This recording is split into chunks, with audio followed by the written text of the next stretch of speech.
ভারত উপমহাদেশে একজন আলে রসুল জন্মগ্রহণ করেছেন। ভারত বাংলাদেশে, তিনি বাংলাদেশে এসেছেন, শুভ আগমন করেছেন। ওনার নাম হচ্ছে গৌসুজ্জামান আউলাদ রসুল তৈয়ব শাহ রহমতুল্লাহ আলাই। আগামীকালকে হচ্ছে ওনার বার্ষিক উরসে পাক, সুবহানাল্লাহ। তিনি মানবতার পাশাপাশি সৃষ্টির সেবার জন্য 1986 সনে মানবিক একটা সংগঠন তৈরি করেছেন, নির্মাণ করেছেন।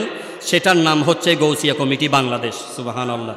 তিনি এটা ঘোষণা করেছেন 1986 সনে গৌসিয়া কমিটি করবার জন্য। তৎকালীন সবাই আলোচনা করলো, হুজুর এখানে আঞ্জুমান আছে, এখানে জামিয়া আছে, আবার নতুন করে গৌসিয়া কমিটি, এই কমিটি কেন দরকার? তখন তিনি বলেছেন, যখন সময় হবে তখন তোমরা বুঝতে পারবে এই গৌসিয়া কমিটি কেন নির্মাণ করার জন্য আমি নির্দেশ দিয়েছি, সুবহানাল্লাহ।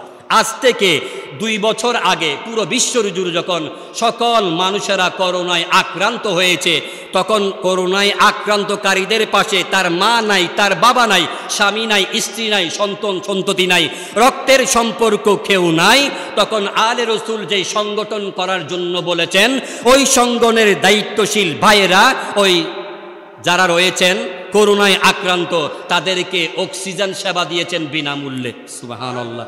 এবং যারা করোনায় আক্রান্ত হয়ে দুনিয়া থেকে মৃত্যুবরণ করেছেন, তাদেরকে দাফন কার্য করেছেন। এবং অমুসলিমদের মধ্যে যারা ইন্তেকাল করেছেন, মারা গিয়েছেন, তাদেরকেও কিন্তু সৎ কাজ করেছেন আমাদের এই গৌসিয়া কমিটির ভাইয়েরা, সুবহানাল্লাহ।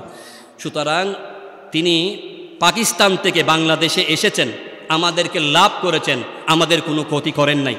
আগামীকাল যেহেতু ওনার উরসে পাক, ওনারকে স্মরণ করাটা এটা একটা ইমানি দায়িত্ব হিসেবে, দায়িত্বের খাতির থেকে আমি এই আলোচনাটা করলাম, যাতে ওনার বেলায়তের সুদৃষ্টি আমার উপর, আপনাদের উপর, পুরো এলাকাবাসীর উপর নসিব হয়, সুবহানাল্লাহ। আগামীকালকে জামিয়া আহমদিয়া সুন্নিয়া আলিয়া মাদ্রাসার মাঠে ফজরের নামাজের পর থেকে রাত 11টা পর্যন্ত সকল প্রকারের কর্মসূচি হবে।